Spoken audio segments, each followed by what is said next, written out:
យកបាននិយាយថាដោយរាល់ខែអញ្ចឹងគឺខ្ញុំធ្វើវីដេអូសម្រាប់សង្ខេបជីវិតជា content creator ក្នុងមួយខែរបស់ខ្ញុំនៅក្នុងខែថ្មីអញ្ចឹងអ្នកគ្នាឥឡូវហ្នឹងគឺជិតឈានចូលខែថ្មីទៀតហើយ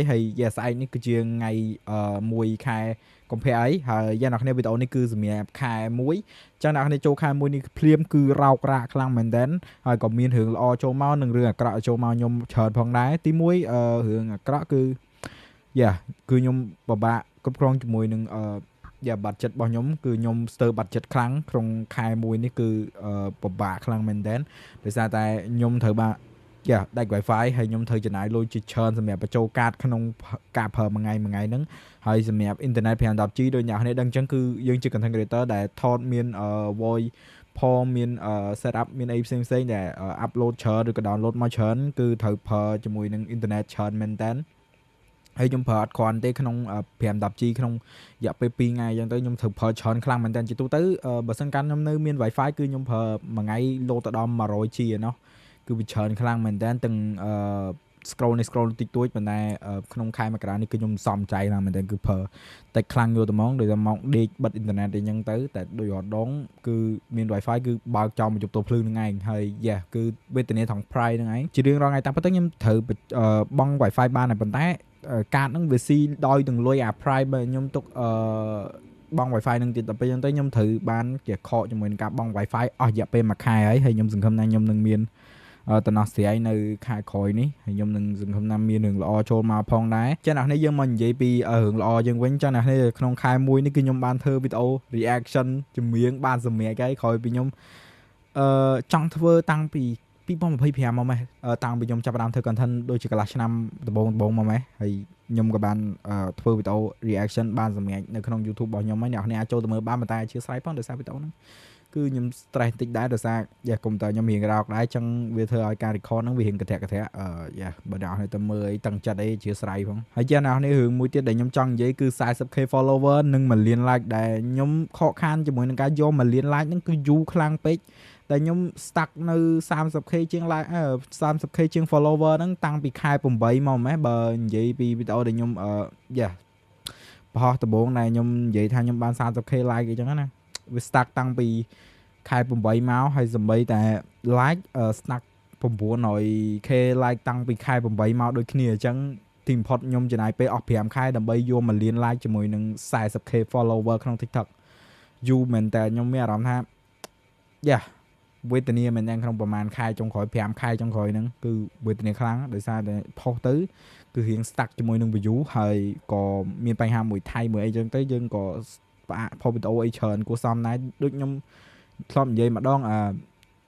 ការខែ12គឺខ្ញុំផ្អាកថត content ឡើង2អាទិត្យអញ្ចឹងវាស្មើនឹងកន្លះខែយូរគួរសមដែរអញ្ចឹងក៏វា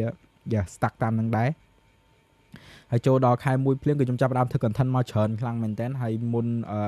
ដាច់ខែនេះ10ថ្ងៃគឺខ្ញុំបានដាក់ challenge មួយគឺត្រូវទៅយក 40k follower ជាមួយនឹង1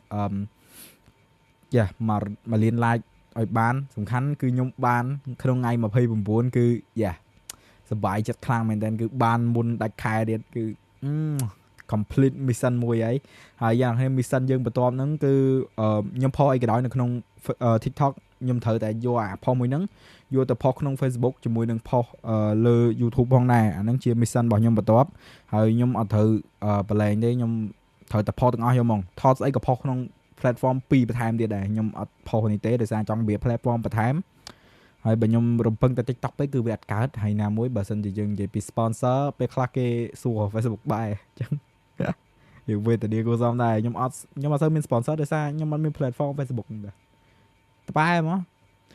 ព្រមយក TikTok សតអត់ទេយក Facebook ទៅអីខ្ជិលធ្វើណាលោកអើយហើយយ៉ាងណានេះបើនិយាយពី performance សម្រាប់ TikTok យើងក្នុងខែនេះវិញគឺដូចតរខែដែរគឺ1លាន.2 view ហើយខែហ្នឹងមានប្រហែល30-40k like អីហ្នឹង40-50មិនដឹងទេអ្នកនេះមើលខ្លួនឯងខ្ញុំដាក់រូបឲ្យអ្នកនេះមើលនៅលើហ្នឹងឲ្យមើលខ្លួនឯងទៅហើយជាមួយនឹង follower ក្នុងខែនេះគឺរកបានលឿនជាងរាល់ខែដោយសារខ្ញុំធ្វើវីដេអូបានផ្ទុះច្រើនតាំងពីដើមខែមកភ្លាមខ្ញុំផ្ទុះ20 view 20k ឡើង2-3វីដេអូដែរហើយក្រោយមកនេះក៏ 300k ជាង400ដឹងខ្ញុំមិនដឹងទេហើយអាម្សិលមិញហ្នឹងគឺផុសផ្ទុះ20ជាង k ទៀតអញ្ចឹងគឺវាគួរសមដែរអញ្ចឹងក៏វាតាមហ្នឹង ហើយយ៉ាងណានេះខ្ញុំនិយាយមែនហ្មងគឺខ្ញុំសប្បាយចិត្តខ្លាំងមែនតើខ្ញុំ complete ផុតអា 10k ចូល 40k ណាអូយតាំងចិត្តនិយាយមែនខ្ញុំធ្លាប់តែមួយខែខ្ញុំរកបានឡើង 10k follower ហើយកាលពីខ្ញុំផ្ទុះដំបងឥឡូវវើទៅឌីរកជួយកាលមុន 1k ខ្ញុំរកមួយខែដល់ពេលយូរទៅខ្ញុំអាប់ទៅមិន 10k រកមួយខែលឿនយយដល់ពេលអាខែនោះតឹងដល់អាចូល 40k ហ្នឹង